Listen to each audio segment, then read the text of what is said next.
Om Shruti Smriti Purananam Alayam Karunalayam Namami Bhagavad Padam Shankaram Loka Shankaram Shankaram Shankaracharyam Keshavam Badarayanam Sutra Bhashya Kritau Vande Bhagavantau Punah Punaha Ishvaro Gururatmeti Murti Bheda Vibhagine Vyomavadvyapta Dehaya Dakshinamurtaye Namaha Om Sahana Vavatu Sahanau Bhunaktu Sahaviryam Karavavahai Tejasvinavadhitamastu ma vidvishavahai Om Shanti Shanti Shanti. Chapter 3 begins with the question, which is why we have chapter 3. Otherwise, chapter 2 was complete. In all respects, it was complete. The teaching of Brahma Vidya was given. What is Brahma Vidya? The knowledge I am nothing other than Brahman. This knowledge was already given. And then Yoga Shastra, Karma Yoga, with its two big definitions. One, namely, Samatvam Yogaha Uchyate. And the other one, coming 2 verses later, Yogaha Karmasu Kaushalam. These two we must not forget. These are the kernels of Karma Yoga. They talk about what is Karma Yoga. And in that, these are just like the seed verses for unfolding the entirety of Karma Yoga. What is the whole Karma Yoga? The whole Karma Yoga is just understanding that I am needing this to initiate this particular kind of growth. And what is this growth? The growth is through managing my likes and dislikes. That is Karma Yoga. So, just to go over so that we don't we don't get confused. So, what is Karma Yoga? First is that all the karmas are done for the sake of what?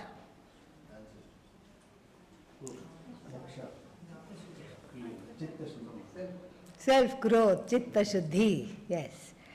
All the motivation for the actions are changed. What is the motivation?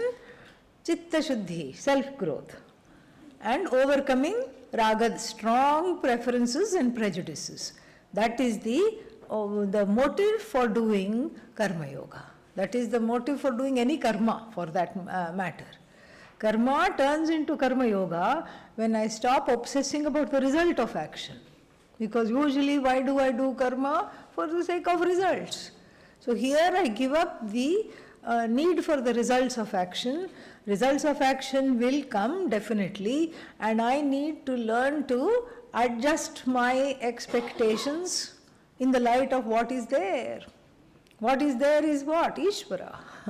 Ishvara in the form of karma phala data. This is why the acknowledgement of Ishvara is also very important here. No Karma Yoga without Ishvara. If you bypass Ishvara, then you will grow all right, you will grow into an ethical person, but what will happen is that there will still be that distance between and the alienation between oneself and the source that cannot be bridged, that cannot be bypassed, has to be bridged.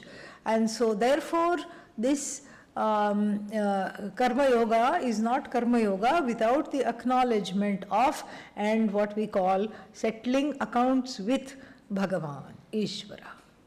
Settling accounts with Ishvara means coming to a sense of acceptance of what is. What is Bhagavan. And what is in my own life. Coming to a sense of acceptance rather than fighting against every karma phala that I encounter. So, coming to a sense of peace within whatever is happening, and we saw all this, that the whole vast Jagat is in the form of various laws. And this is how I see. I have to see the Jagat as non-separate from Bhagavan, and the laws of Bhagavan are also non-separate from Bhagavan. I too am non-separate from Bhagavan, but I am in the process of knowing that. That might not be immediately clear.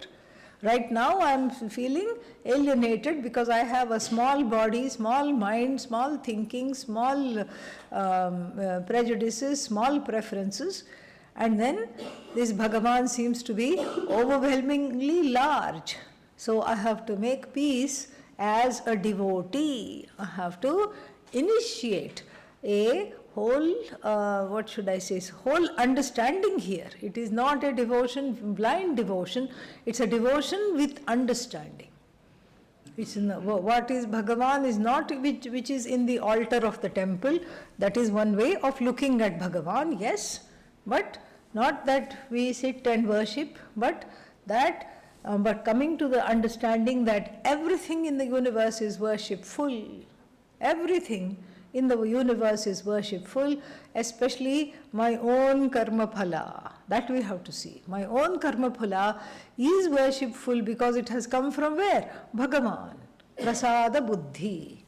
I take it as prasada, and then when I initiate the growth like this, what happens is very, very wonderful, because the mind that was so preoccupied in trying to have one particular outcome or a few outcomes, this is how it should look like, my life should be just like this, it shouldn't be like this, all that hang up when it goes, I find one can discover the vastness of the human mind. It is so vast and it has so many capacities. This is how people like Newton, Einstein, all the rishis were made, because there is so much space inside. They are not just obsessing over, this is how my life should look like, this is bad, this is good, this is what I want, this is what I don't want. They are not obsessing over that. That's why the apple must have fallen on so many heads. You can imagine. So many people's heads the apple would have fallen, but it took one Newton over. When it fell on his head, he did not say, terrible karma phala, what is this? He instead, because he didn't take it personally. He's like, see, the world is out to get me. This apple, why me? Why the apple did not fall on this fellow's head? Why only on my head? Why not on my friend's head? He could have easily gone there. Many people have gone there. But instead he thought, it's interesting. It fell. What is the velocity of this fall? And then he came to the very interesting conclusion. He came to the conclusion that whether it's an apple that is falling or whether it is a huge boulder that is falling, the velocity of the fall is one and the same. 32 feet per second. Everything is one and the same. How is that possible? This is fascinating. This is absolutely fascinating. Same thing, you can even, one of the other modern rishis, Stephen Hawking. And here he was sitting in a wheelchair having an AI voice. To voice him, he could not, he had some kind of a ALS, a disease which is progressively neurodegenerative. And also it all the muscles it atrophies. So the voice is what? Just muscles gone, everything gone. Even the voice he had to get it computer generated. Sitting like that without being able to move anything except the eyelids would have been enough to send the best of us into the doldrums of depression. But look at what that man was capable of. Look at how much he contributed to the field of astronomy. So much. The body was goner, nothing he could do. But the mind, he was able to keep it alive. Not only alive, but with the help of computer and everything. Previously, it was thought that the black hole was just that. It would absorb everything. That was the current thinking before Stephen Hawking's. But then he understood that the black hole also lets a few things out in the form of radiation. That's why it's called Hawking's radiation. That's what escapes the black hole. He was able to really revolutionize the thinking over so many things. Carl Sagan, another great astronomer. I mean, all these people we learn from various things. Louis Pasteur, I mean, saved us from smallpox. Alexander Fleming, one day he just let some bacteria grow by mistake for some time. One dish he did not look at, Petri dish, and then he thought he saw some mold had grown, but all the bacteria were dead. Penicillin was that mold, which even now, like I think it's in its 4th generation of antibiotic derivation, and then useful for so many kinds of infectious diseases. All this is just from the human mind, just from a few minds that are not self-obsessed, that are not solipsistic. Solipsistic means navel gazing, navel not as in the sea, okay, navel as in Madhya Pradesh. Completely self-absorbed. This is what we are. Completely self-absorbed, always worried, what am I going to do, what am I going to get, what are you going to give me? Even if I don't give anything back, what am I going to get from you? Why am I not doing this? Why nobody is telling me this? Why am I left out? Why am I excluded? This is where our thinking is. It's a sad waste of time, and if we allow it, the 13th chapter can just make the 3rd chapter, 13th also, but we'll come to that later. The 3rd chapter will make short shrift of this kind of a solipsistic navel-gazing tendency, which everybody has. I'm not faulting that. This is our capital. Along with ignorance comes great insecurity. Along with insecurity, what comes? The fear of trying to protect myself. And along with the desire to protect myself, what comes is a certain navel-gazing tendency. I am in danger. I am being in danger, so I have to protect myself. Nobody else will protect me. Why? Because when I was small, they let me cry. Nobody protected me. You see how the connection is with one's own past hurts, one's own subjectivity. And so this chapter, the 2nd and the 3rd chapters combined, really give us a very interesting opening to the mind. So basically, I stop obsessing with the results of action, and I use the action for my own self-growth, number 1.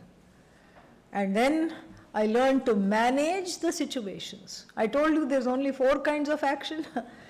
So I learned to manage the first 2, not even 4. I have to learn to manage when things go my way, and then when things go better than expected. If I manage those 2, then the other 2, things going opposite of my expectation, things going less than my expectation, I am easily able to manage. Very easily able to manage. Then what? Then we have also the how do I receive the results of action that come? With the spirit of glad acceptance. This is here also there is growth. We can see that there is growth here. Because in the beginning there is no acceptance even, forget glad. Glad seems like a far cry. There is non-acceptance.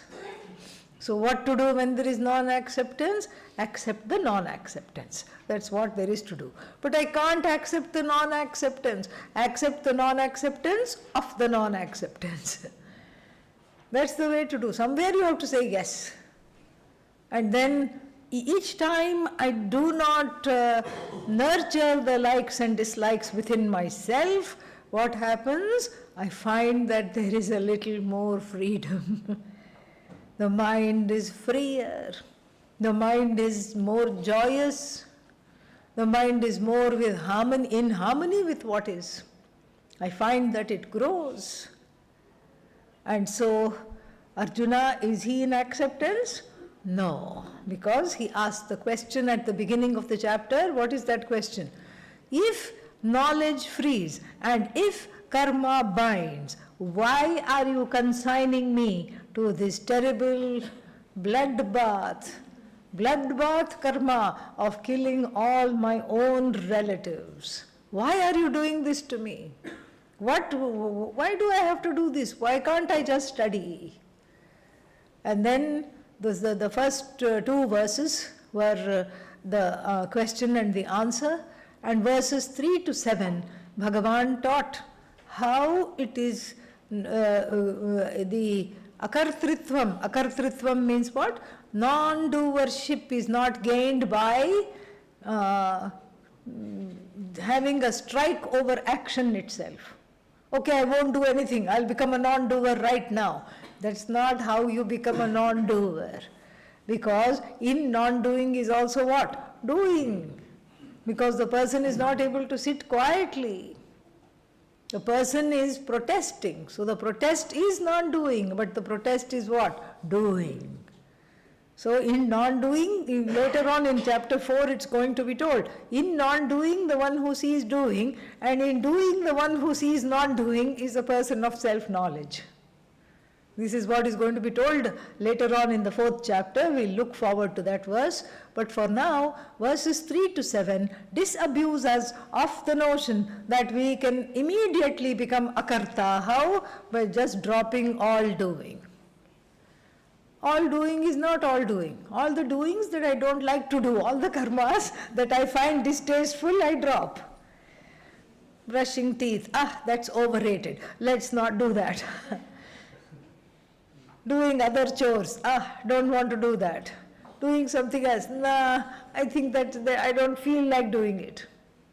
No, this is not how you become an akarta. This was told, and then up to verse 8, and then starting with verse 9, all the way up to 20, we have a beautiful discussion of the day-to-day understanding of karma yoga. Before we get into the summaries of those verses, some of them we have already started, but let us look here. One discussion is important. What are the kinds of karma they are there in the life of a Vaidika, which is what the Bhagavad Gita is espousing. The life of a Vedic person, what kind of karmas are there? So one is, we have already seen, Nitya karma. What is Nitya karma? Which has to be done every single day. All the time it has to be done. Starting with taking shower, brushing teeth, all these things. And those are Laukika Nitya karma. There is also Vaidika Nitya karma, like Agnihotra is an example. Daily, a small yajna, only having 2 ahutis was offered. When? At sunrise. At sunrise? Is there a choice? Sure. What's the choice? Before sunrise. Udite juhoti, anudite juhoti. Either I offer it at sunrise, or if I need a choice, before sunrise. And then same thing in the evening also it is done. And then there are 3 times prayer has to be done. It is called Sandhya. Sandhi means dangerous junction points. And the junction points are dangerous. Why? Because this is the time where the mind can go awry. Really. The time is very, very important. Suddenly the person who is a very stable thinker and very stable suddenly can go off in those times. So those times are converted into prayers. So first is when night becomes day. It's called Brahma Muhurtam. That is the first sandhi, first junction point. And then the second one happens at noon. And the third one happens when afternoon turns into night, which is what? Twilight. There was even one TV show called Twilight Zone. Yeah, Twilight Zone is dangerous zone. Yeah, dangerous zone means this is the time when it is neither afternoon nor it is night. It's neither evening nor it is night. It is neither night nor it is morning. It is neither morning nor it is afternoon. So these are the times when it's almost like these are the times of great possibilities, because there is nothing to tether the person. Even astrologically, there are times of great possibilities. There are times of great possibilities, but they are also fraught with some certain kind of a danger. Because at that time itself, when one can go wrong, one can go awry, the thinking can depart. There are also times of great possibilities. Like for example, if you want a muhurta means what? Auspicious time. Auspicious time if you want, and you don't have the time to take out the almanac, panchangam. You don't have the time to take out the almanac and calculate what is the correct time and all these things. You can just close your eyes and do something at noon. Abhijit muhurta. It is always auspicious. You see, that's why these are times of great possibility, but since we are not in tune with ourselves most of the time, we have to take care at these times. So these times are converted into prayer called Sandhya. Short prayer, but prayer. And the last connection is at midnight, but most people are asleep at that time, so that one is not seen as a time of prayer. It may be a time of prayer for people who are into Tantra, but not for the rest of the people. So then this is converted into Nitya Karma. Nitya Karma, and then there is Naimittika Karma. Nitya Karma also includes the 5 Pancha Mahayajnas. To my duties towards the ancestors, because of whom I have this body. Oh, but my ancestors were terrible. Doesn't matter. We owe something to them. We owe something to them because I have a body now. This body connects me to those ancestors. No, but I don't want to be connected with them. Doesn't matter. I owe this body to the forces. So I don't look upon them as ancestors. I look upon them as minions of Bhagavan. I look upon them as the emissaries of Bhagavan, because of which I have been gifted with this body. So ancestral yajna, and then manushya yajna, atithi yajna. Yesterday we saw what is atithi yajna, and then deva yajna, the daily pujas, prayers, whatever has to be offered as a way of invoking Bhagavan to pray for how the day should go very nicely, like that. So then atithi yajna, deva yajna. What else? Pitru yajna, ancestral yajna, bhuta yajna. Bhuta yajna means all these beings which are dependent upon me. They're all dependent upon me. Manushya yajna, we already saw. So all these kinds of things, Rishi, Guru yajna, Rishi yajna. Rishi means we express our gratitude to the givers of the knowledge, both ancient and modern. All the Rishis are included in this. And so the whole day goes with things to do. Just like a small child's agenda, the mother and the father have to plan what this child is going to do. 5 years old it is. And then so, let's say 8 o'clock to 1 o'clock is what? School. And then kindergarten, school. And after KG, after coming home, some kind of lunch. And after lunch, maybe 1 hour or 2 hours of rest. And then bedtime is not till 8 o'clock. So 3 to 8, the parents have to plan. Dance lesson, piano lesson, going with the friends for some time, and then what else? And then doing something, homework, 1 hour of homework. All these things the parents have to plan because the child doesn't have the wherewithal to plan. So similarly like this, the mother Shruti has planned for this wayward jiva all the things that is to be done in the life of a Vaidika. We take the spirit of it. Nowadays nobody is leading that life, but we take the spirit of it and appreciate the spirit of what it can give us. And then, so then the 5 yajnas, all this constitute nitya karma. Then there are certain other occasional karmas called naimittika karma, like shraddha, some death ceremony. It's a naimittika karma. Then we also have what else? We have shraddha, we have occasional festivals come, like in February what festival will come? Mahashivaratri, that is naimittika karma. All the things that are done, Om Namah Shivaya chanting, and then upavasa. Upavasa means not eating, fasting, yeah. It's called fasting, but actually that day goes very slow. It should be in fact called slowing. Yes, it's not fasting at all. So then, so like this, all these are called naimittika karma. Then of course, kamya karma. Third type of karma, kamya karma. What is kamya karma? Kamya karma is things that I want in my life. Abba, finally.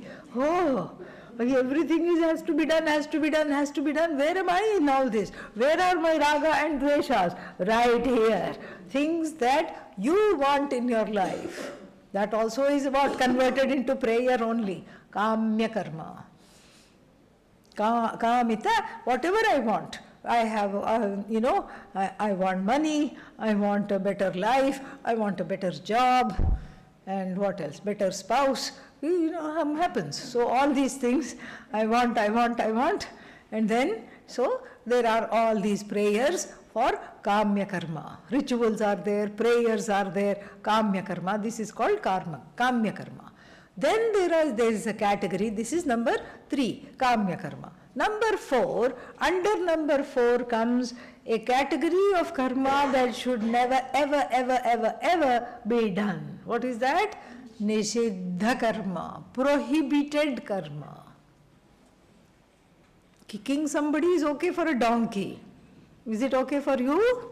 Never. No, but he started it, she started it. Even if they kick, you report them to the police, okay? Yeah, just because they are behaving like a donkey does not give you the license to also behave like a donkey. So like this, nishiddha karma, not lying, not defrauding, not doing all these things, nishiddha karma. This is the 4th kind of karma. Can I be all 100% in compliance with nishiddha karma? Meaning, can I be the kind of person who never does what is not to be done?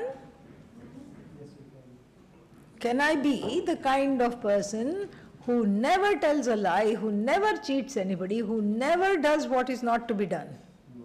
Not possible, not possible. That's why the 5th category of karma is called prayaschitta karma, because nishiddha karma will always be there. Therefore, prayaschitta karma, the karma of atonement, very important. This is a private affair between you and Bhagavan. It's a private affair between you and Bhagavan. You don't advertise to the whole ashram, I am doing prayaschitta karma. No, you do it on your own. Sometimes people keep a vow. Okay, I'll give up something that I have been eating. And here we have to be careful. You have to give up something that you like. People go to Varanasi. In Varanasi also they take this vow. I will no longer eat this particular thing that I like very much.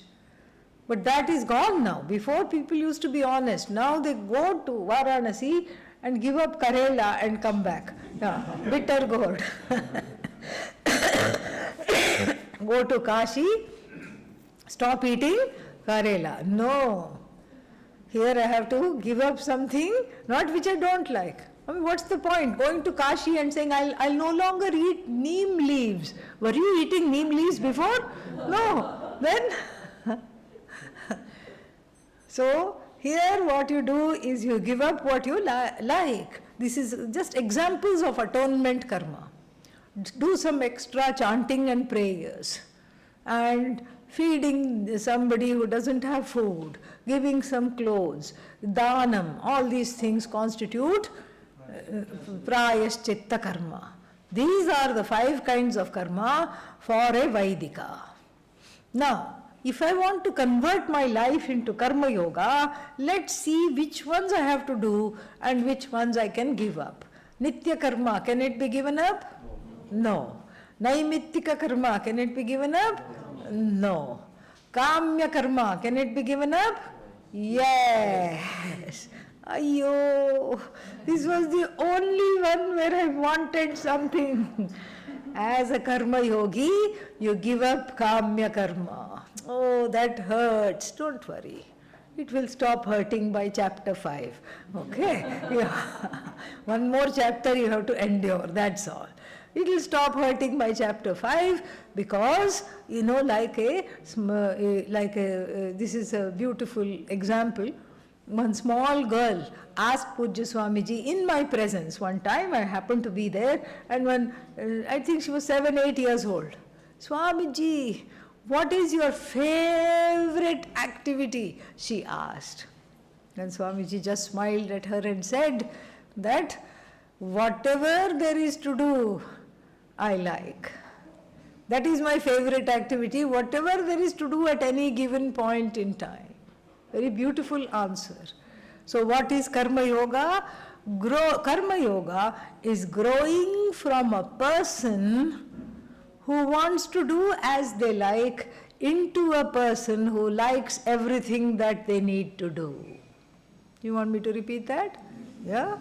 So Karma Yoga is growing into a person who wants to always do what they want to do. From that, growing into a person who likes whatever they have to do. Big growth, very big growth. That's why you have to give up Kamya Karma here. Kamya Karma you give up means give it to Bhagavan. Just say, please take care. This Karma Yoga is very hard. I'm trying very, very difficult. I'm trying very hard. But you know how much I like this, X, whatever the X is. Take care of it, okay? Yeah, you do one extra prayer over there. So Kamya Karma, give up. Nishiddha Karma, meaning following what should not be done. Should it be given up? No, I should not do Nishiddha Karma. And then finally, Prayaschitta Karma also need not be given up. The only thing to give up if you are a Karma Yogi is Kamya Karma. Kamya Karma, when I give up, the growth is exponential. Exponential amounts of growth happen. It's amazing. Growth means there is space in the mind. There is a certain absence of reactivity. There is peace, harmony, and a oneness, a relative sense of oneness with everybody and everything. Very, very nice. Something wonderful to look forward to. Try it, you will like it. And so this is what the Vaidika's life is. And then it says that you need to participate in this life. Verses 9 to 20, the first line of verse 20, tell that you have to participate in this life. Evam pravartitam chakram. This is like a cycle. You see, everything is participating in this life. The animals are doing whatever they are supposed to do. The insects are doing whatever they are supposed to do. The river is flowing, it is supposed to do that. The trees are bearing fruit, they are supposed to do that. The only one that is violating these norms is what? Human beings. Yours truly. That's the only one, that's the only entity. in the whole world, that is violating this chakra. This chakra means the wheels of the Jagat that have been set in motion long before I, this particular body, mind, sense complex, came into the picture. The wheels have been set in motion. And the wheels are set in motion means that there are already things that are happening. Nothing is an accident. Everything is very beautiful. Wheels are already set in motion, and therefore what? Therefore I participate. And how to participate is also beautifully given in some of the verses. And for those who don't participate, Lord Krishna has Sanskrit 4-letter words for them. So we can see some of this very beautiful. So here he says that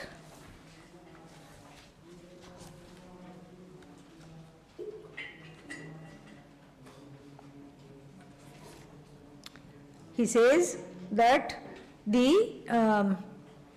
saw there is a mutual synergy happening between me and the elements and everything, and then the whatever I eat is offered first to all the sources from which I have gained this, and then only I partake of the food. And then what happens is that if I live like this, then I am released from the impurities of raga and dvesha.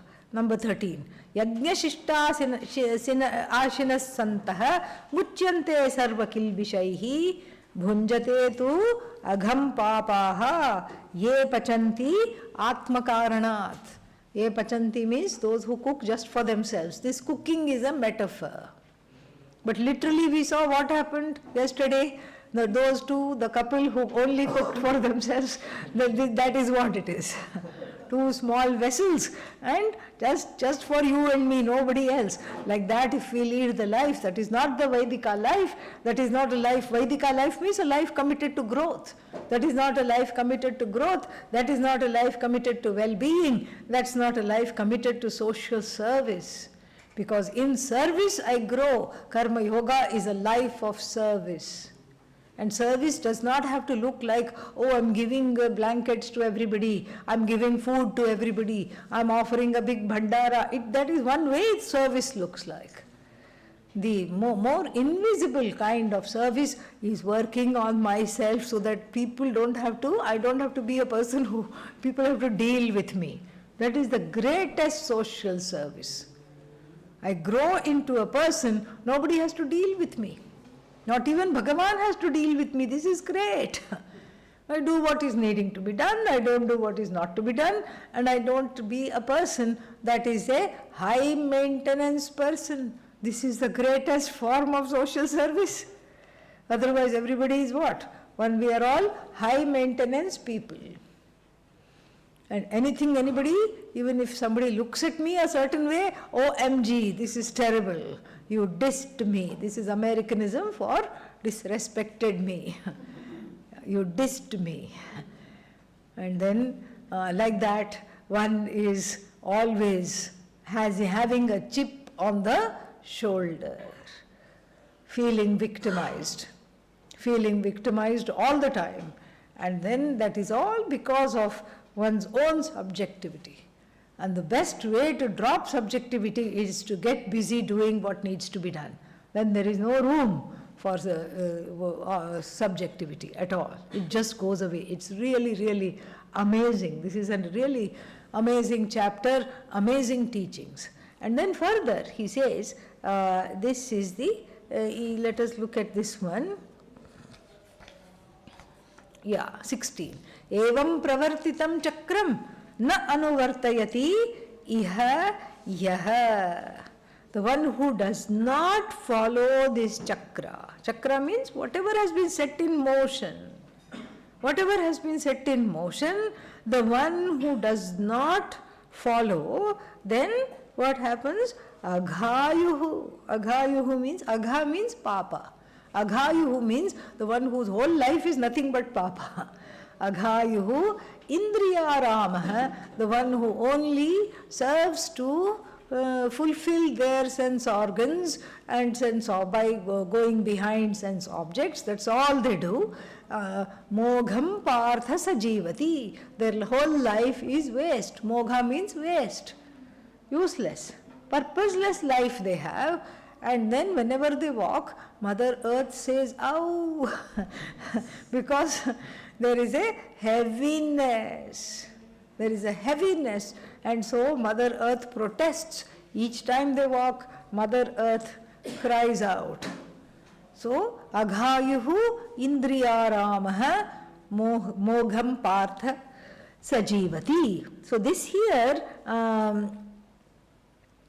here somehow by verse 20 it is by verse 19 we have finished this particular chapter of how to use karma yoga for growth. Now from verses 20 to 26 is another important topic in the third chapter, and there the Lord Krishna comes forth with a very great topic of should the person of enlightenment be engaged in action or not? Very interesting question. So the Nitya karma is for whom? Ajnani. The Naimittika karma, Ajnani. Everything is for the Ajnani, but what about the Jnani? Should the Jnani also do what which all the other people are doing? Here Arjuna is probably thinking, how do you know that I am not a Jnani? Maybe I am a Jnani and I can just go to Haridwar and sit. And so Lord Krishna has to sidestep that question, and without really talking about whether Arjuna is a Jnani or not, Lord Krishna has to put him on the correct path. And he says that, look, we don't need to, nobody needs to do anything. Even among the Jnanis, there are two kinds of accepted lifestyle. One is called Ajagara Vritti. For the sannyasis, the Jnanis, one of them is called Ajagara. Ajagara means what? Python. Boa constrictor, whatever it is. So, it can eat once a week, that's all. And then it's too lazy to move everywhere. It's got this huge body. It will take half an hour to cross the road. Where will it go, poor thing? And then somebody might kill it also. So therefore, it just sits in one place and waits. Some chicken, some unknowing rabbit comes. And then swaha. It swallows the prey whole. And then to digest it, it winds itself amongst the trees, on the trunk or the branch of a tree, and just sits like that. And the gharshana, the rubbing of the stomach of the boa to the tree, then releases the digestive juices and then digests. It's got a very slow metabolism. It takes a long time to digest. Does not digest anything fast at all. So very slowly it will digest. That's why it needs to eat once a week. Whatever comes, it eats. That's the idea. Whatever comes, swaha. Then we have the madhukari vritti, the lifestyle of the bee. What does the bee do? Flits from flower to flower to flower, catches the juice, the nectar of the flower, and then lives off of that. So this is also an accepted lifestyle. The person of knowledge, the sannyasi, goes from house to house, and there are rules in each lineage. 3 houses, 5 houses, whatever it is, goes house to beg and eats whatever is given by alms, begging. So then from this we can conjecture, we can come to the conclusion that for the Jnani also that 2 kinds of lifestyles are there. One is they can be active in the world, they can participate in the world, or they can repair to a life of solitude. Most of the time, this decision they don't make. Who makes? Bhagavan makes. Yes, Bhagavan makes. Their own prarabdha in the form of Bhagavan makes. Some people are supposed to be active in the world even after gaining the knowledge, other people not so much, but Bhagavan decides. Some people just are born in one place. You see among the Jnanis, they live in that place and the whole life they live in that place, they die away also in that place. Like we saw with Bhagavan Ramana. Tiruvannamalai, he went and settled there and never moved out, never went anywhere, just gave up the body there also. So like this, some people never move anywhere, but then if you see people like our Pujya Swamiji, they were never in one place for more than 3 days. Always on the move, always helping people, always starting something or the other, not for himself, but for the world, for the benefit of others, for the benefit of the world. And so, positing these two kinds of lifestyles, the Lord says something very important. He says, Name parthasti kartavyam trishu lokeshu kinchana. In all the 3 worlds, O Arjuna, I don't have any kind of things that are to be done. So, I don't have any duty, nothing to be done. Why? Na anaptam avaptavyam.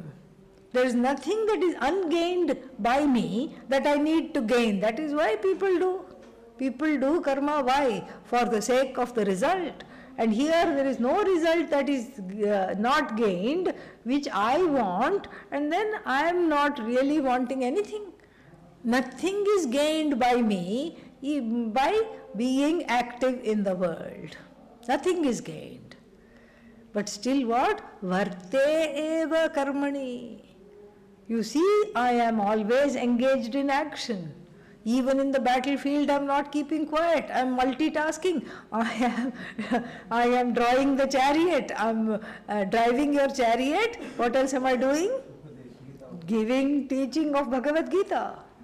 I am at least doing 2 things. I am sure I am doing many other things, but I am at least doing these 2 things. If you just talk about the battlefield. So therefore, what am I doing? I am always busy. Even though there is nothing, varta eva karmani. Why? Yadi aham na varteyam jatu karmani tandritah mama vartmanu vartante manushya partha sarvashah. Utsideyurime lokaha na kuryam karma chedaham sankarasya chakartasyam upahanyam imaf prajaha. So he says that look, I am engaged in work. Why? Because if I withdraw from everything, go sit in heaven, Vaikuntha, Kailasa, whatever it is, some kind of heaven I go sit in, then mama vartmanu vartante. All the people will start following what? The leader. Everybody is like that. Everybody is looking up to somebody. And one needs a role model. One needs a role model who is infallible. Bhagavan is that role model. Because all the other role models that we have in the world naturally are flawed. So that which is infallible is what we call Bhagavan. We don't say Bhagavan is infallible because that's a setup. So Bhagavan, that which is infallible is Bhagavan, and then we see that this whole universe is always in motion. Everything is happening as planned. And it's an intelligent universe, it's an intelligent creation made to fulfill some purposes. It's not a purposeless creation. Nothing is purposeless. No one is useless. No one is purposeless. Pujya Swamiji used to joke, even a broken down clock is useful because it gives the correct time 2 times a day. So nothing is useless in this whole universe. If I think I am useless, then I have to query those beliefs. I have to change those beliefs. I have to find my place in the scheme of things. And for that I have to disarm. Those cudgels have to come down in order to find my place in the scheme of things. And so therefore what? So if I don't do all the things that I'm doing, even as an avatara, this is not like Bhagavan, but as a Krishna avatara, then as a king, I have some duties. The people of Dwarika are there, and then all these are all the subjects. I have this life, in this life I have all these duties. I can't say I'm an enlightened being, I'm an enlightened master and I'm just going to sit in one place. If I did that, everybody will follow my cue. And then what will happen? They will all perish. And it's almost like my own people, I cause them to perish. This is not okay. And then comes the maxim out of this, yadyad acharati shrestha tattadeva itaro janah sayat pramanam kurute lokastad anuvartate. This is the moral of the story. I told that later, even though it comes in the beginning. This is the moral of this whole understanding. Yadyad acharati shrestha. Shrestha means leader, somebody everybody looks up to. How that leader, she or he behaves, tattadeva itaro janah, the other people also behave in the same way. Sayat pramanam kurute. Pramana here is whatever they decide to sankalpa. Whatever sankalpa they take, then lokaha tat anuvartate. The people also follow the same. People also follow the same. Who is this teaching for? Arjuna. Arjuna, if you leave the war at this stage, what's going to happen? Everybody will leave the war. And it will lead to chaos. And it will lead to the Duryodhana's tyranny continuing ad infinitum. Keeping on continuing. And Duryodhana has children. His children will be just like him. They will ascend the throne. And then they will also be kings and queens of the worst type. And then this will continue. So therefore, you cannot leave the battlefield. Either from the standpoint of Karma Yoga, a scheme that has already been set in motion, and you are participating here, you cannot withdraw. Even seen from the standpoint of Karma Yoga, you cannot withdraw. Seen also from the standpoint of your stature as the commander-in-chief, as a very, very important warrior in this war. Here also you cannot do this. You are not allowed to do this. Why? Because the moment you take off, everybody will take off. Nobody will be there. And therefore, this show has to go on. And so therefore what? You be like Janakadayaha. Janaka, etc. There is actually no address, etc. There is only Janaka who was able to both rule a kingdom and also manage to be a jnani. So be like that. And Adi Shankara gives the name of one more king called Ashwapati in the Bhashya. But really only Janaka, Ashwapati, etc. But really we don't know much about this Ashwapati. So this, you be like Janaka, who was enlightened, but at the same time who was doing everything that needed to be done.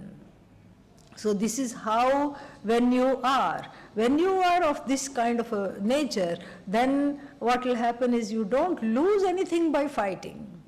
Why? Because you're already enlightened, doesn't matter. The enlightened person is not in resistance of the universe. That is something we have to see. So there is no resistance there. Okay, if I have to do something, let me do it. And then if I don't need to do it, I don't have to do it.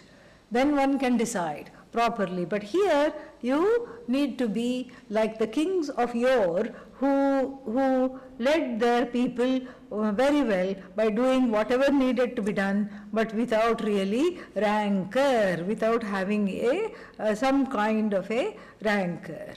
And then the way to do it is what? Is to perform actions without needing to have without getting involved in the results of action. And then in this discussion, a very good piece of advice is given. What is that? Na buddhi bhedam janayet ajnanam karma sanginam joshayet sarva karmani vidvan yuktas samacharan. So here, don't mislead the people. Just say, I am a jnani, and look, I am not doing anything. You also please don't do anything. Because what do they need to do for their growth? They need to be active. They need to be active.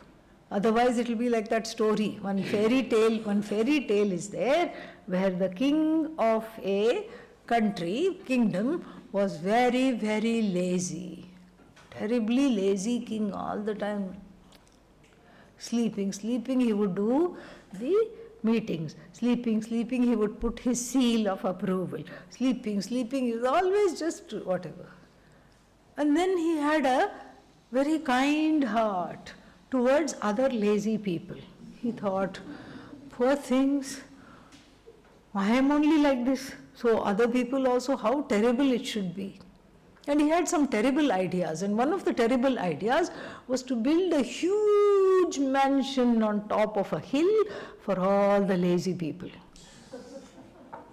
And then he advertised it also. The town crier and the minister said, please don't send the town crier, we don't want this. The whole kingdom will come to a grinding halt. No, I am the king, do as I say. And so the town crier said, a huge mansion and a whole development has been done on top of this wonderful hill. One and all lazy people, this is directed towards you. Come and occupy these wonderful things. Food, clothing, shelter, everything is taken care of. You need not do anything. People came by flocks. In fact, the whole kingdom was moving into the palace. And nobody was going to work, trade stopped, nobody was selling, nobody was buying, the kosha, the treasury became empty, in 36 hours the treasury became empty, everything was just in terrible, dire situation. Then the minister said they have to take charge of this, they cannot let this continue. So what did they do? They said to the king, you know what, most of these people are not lazy. They are just becoming lazy. They are not lazy at all. So what we need to do, we will honor your idea, and then we will just have it for only really lazy people, not for people who are pretending to be lazy. The king said, how are you going to distinguish? The minister said, Maharaj, leave it to us. You don't worry your pretty little head about this. Leave it to us. And so what did they do? They put some fire around the building, around the mansion. They set fire to the mansion, and everybody came running down the hill. Fire, fire, fire. They all came one by one, 2 by 2, 10 by 10. All the families had moved in. Everybody came down. There was only 4 people left.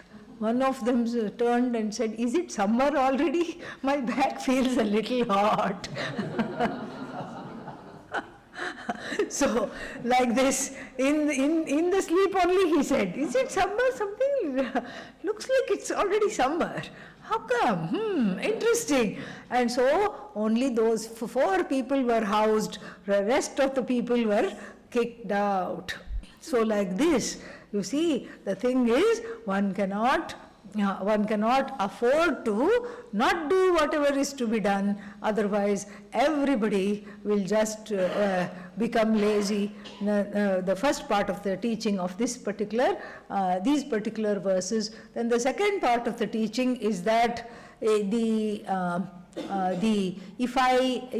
if I have a certain idea about Vedanta, about moksha, whatever it is, I don't disturb the people who are still continuing to do whatever they are doing. I don't go out of the ashram and say, no, you are doing everything all wrong. Why are you going to work?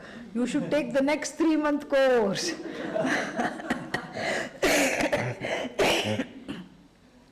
You should not be here doing this.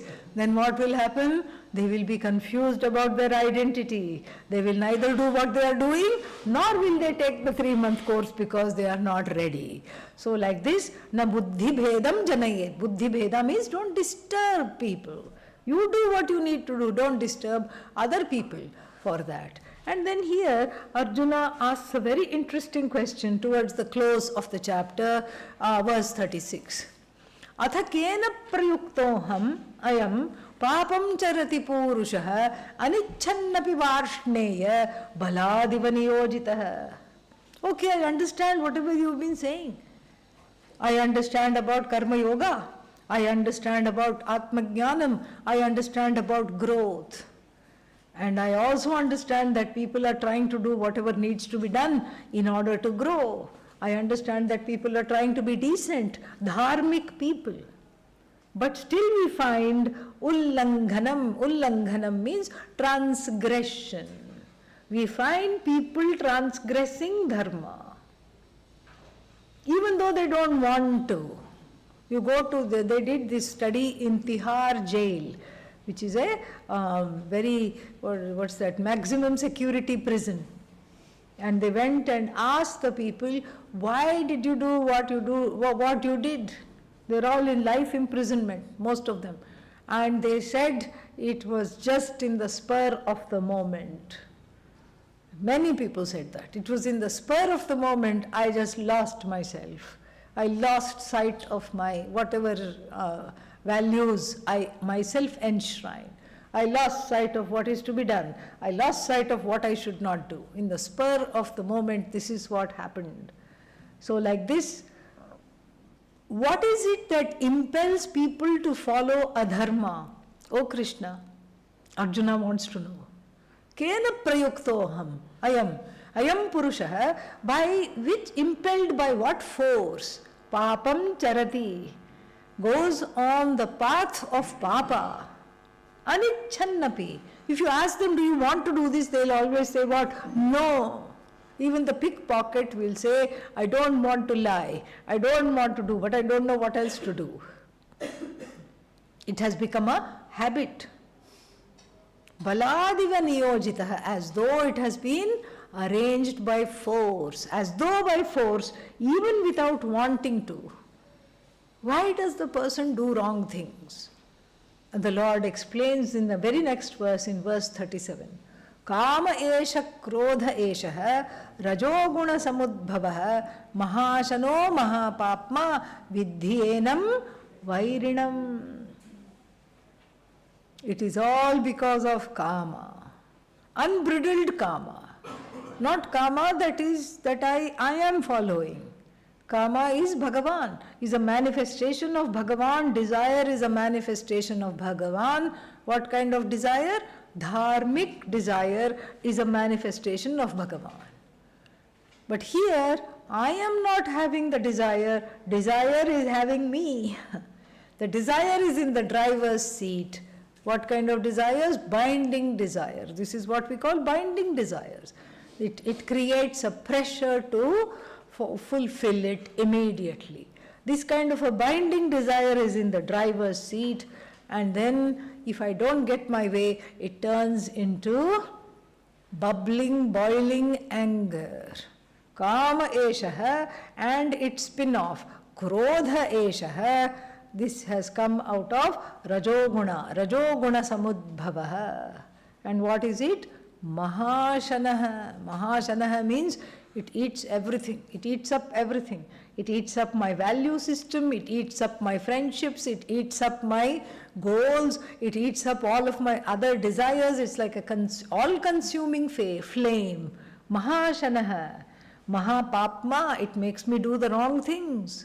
It makes me be in disharmony with myself.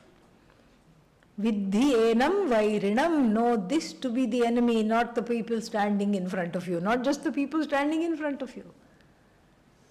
Those are all the metaphors of what is going on here. And then he gives 3 examples. What is the reason why the people are deluded? Ajnanena avritam jnanam tena muhyanti jantavaha. The beings are deluded by this knowledge, which is as though covered by ajnanam. And he gives 3 very good examples. And what are they? It says that, where is this? 37, 38. Yeah. So, dhumena avriyate vanhihi. Like the fire which is covered in smoke. All you see is billowing brown smoke. You don't see the fire at all. So, dhumena avriyate vanhi. And then, yatha adarshaha malena cha. Like a mirror upon which there is a lot of grime, dust, which does not reflect the face. Yatha ulben avrito garbha, like the placenta covering the baby. That's why you don't see the baby. Because the baby is covered. The growing baby in the womb is covered by the placenta. Like the placenta covering the baby, like the dirt in front of the mirror, and then like the billowing smoke, which even hides the brilliance of the fire. Similarly, this tetena idam avritam. So to knowledge. What kind of knowledge? What is to be done, what is not to be done. Kim karyam, kim akaryam. This knowledge also is covered by these binding desires. And then what happens? Therefore, keep everything in check. Keep everything in check. Keep the mind in check. Keep the desires in check. Keep the heart in check. And be in harmony with everything. And then the chapter closes, Jahi Shatrum Mahabaho Kamarupam Durasadam. Durasadam means difficult to conquer. Jahi Shatrum, kill the enemy that is difficult to conquer. What is that? Binding desire. The enemy in the form of the binding desire, please attack that. And then please tackle that. Om Tat Sat. Iti Srimad Bhagavad Gita Upanishatsu Brahma Vidyayam Yoga Shastre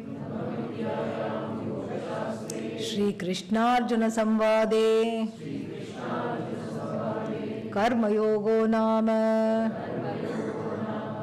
Tritiyodhyayah